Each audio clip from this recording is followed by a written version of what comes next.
on the families and on the faces of the children. It's not the cyanide but the concentrators that are used now.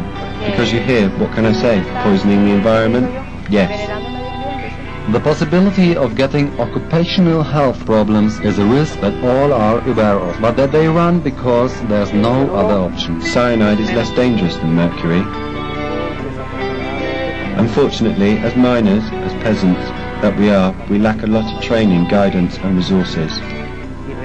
But the mercury and cyanide doesn't just kill miners. The chemical residues have already begun to destroy one of this world's ecological reserves, one that contains a wide variety of species of flora and fauna, many of them still unknown to man.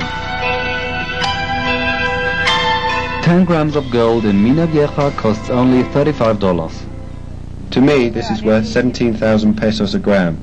It's pure gold. Regional buyers visit the mines collecting gold.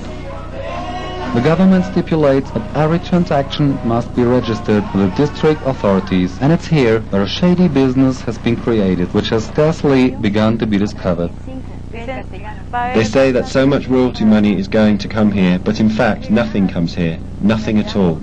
The transaction is very simple. The gold is sold to the National Central Bank, Banco de la República, declaring its origin. Then the bank transfers a 4% tax to the National Royalties Fund, so that a sum equivalent to the registered earnings is sent to the municipalities for social and infrastructure projects in the area. When the money does arrive, according to the miners, it is seldom invested in them or the region. Here, in our rural area of San Pedro Frio, we don't even have so much as a drugstore because the military and the police don't allow medications to be sent here.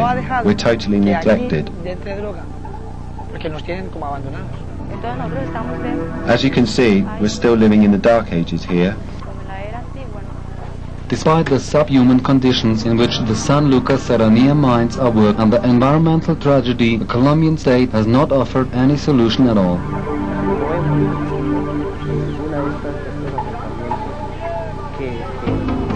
In any of these settlements, we have never heard of the state organizing or financing any kind of program. Thus, for the miners and the peasants of the region, there was no other option but to organize themselves to try to survive.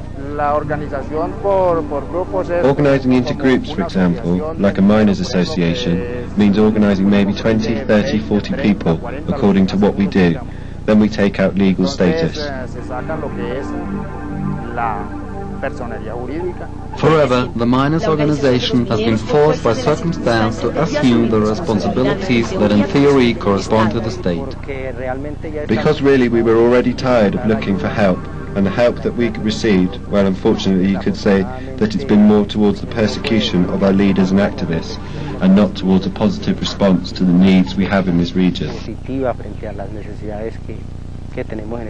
The miners' and peasants' organization rapidly became a major obstacle for all those who dreamt of enjoying the gold of San Lucas without ever knowing anything about the cyanide, the heat of the mine, and without getting a single callus on their hands. And because they come from all over, their machines take the gold and leave us behind, without gold, mines, nothing, and we wind up poorer than we were. First the miners heard about a family by the name of Higuera Palacio, rumored to be the said owner of some mines in the south of Bolívar. A rumor spread among the miners that the Higuera family had the property title to the deposit. When the tests to see if there was gold or not were being done, the problem with Higuera Palacio began, creating problems here in the south of Bolívar. They invented these mines, but these people are not known here. We've been here 10 years and we've never seen them. The Higuera Palacio insisted on their ownership of these lands before the government. They said that they didn't visit the mines because everybody in the south of Bolívar was dangerous. They said their properties were invaded by hoodlums ready to do them harm. They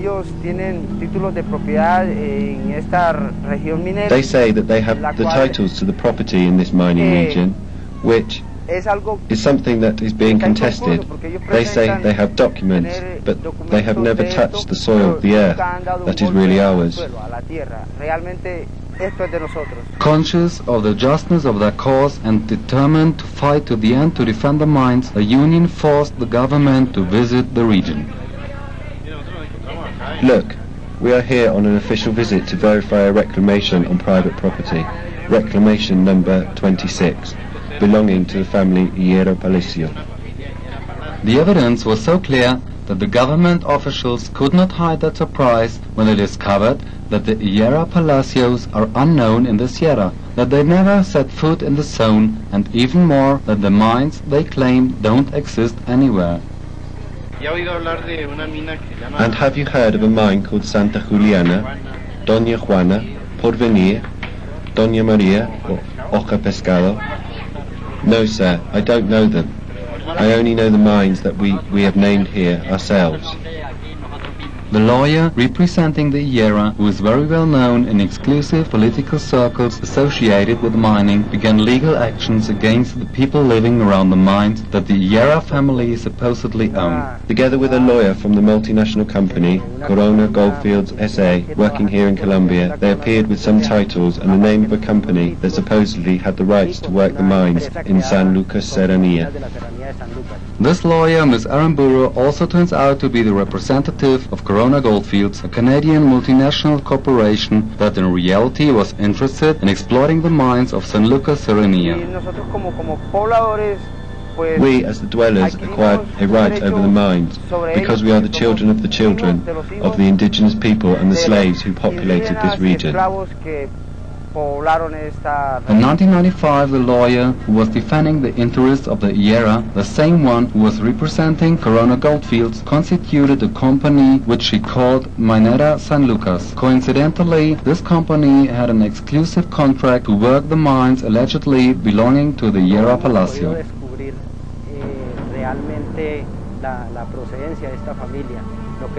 We haven't been able to find out where this family is from.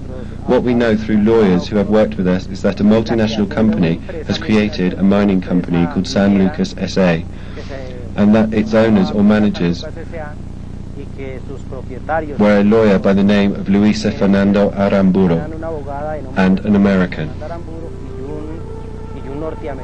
And if that weren't enough, the political friendships of Miss Aramburu allowed her to be hired as the official drafter of the Mining Code Bill by the Minister of Mines, Rodrigo Villamizar, who is currently under investigation for corruption.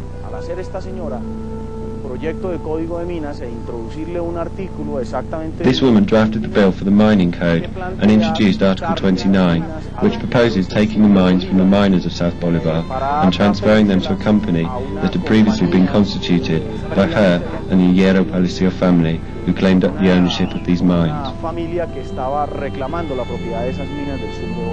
A law that seeks to snatch the ownership of the nation over natural resources, transferring it to the state, and thus giving the minister of the day the tools to share, sell or give away these resources. With the decision to apply a new economic model in Colombia, it was decided to begin to explore mineral resources. The first thing they did is change all the legislation and propose a bill for a new mining code that was written by the lawyer for the Canadian multinational Corona Goldfileds SA. Es elaborado por una abogada de una multinacional canadiense de nombre Corona Goldfileds SA. Porque esto aquí es una mina. This here is a mine, and we work it, we the poor. And what happens? Later the government lends itself to big Americans, who with big machines catch us and throw us into the smaller mines that have already been forgotten. But nevertheless we live by rotation. Who is accompanying the Sierra of San Lucas? We the peasants, feeling that it is ours, because this is Colombia. But we don't have any rights, none at all. That's how the fate of the miners of the south of Bolivar has been sealed, and the legislative attack has begun with a view to the expropriating from the miners' possession of the land. What they have done is that along with discussing in the Colombian Congress the problem of the new legislation, the same Congress, especially the House of Representatives, has introduced an article aimed specifically at South Bolivar to allow the expropriation of the mines from the miners, and as well proposing assistance for the miners to move out within a year. Throw us out of here to allow a multinational to do whatever it wants would be unfair. What are we going to do in the city? We'd have to steal, kill to survive there. Several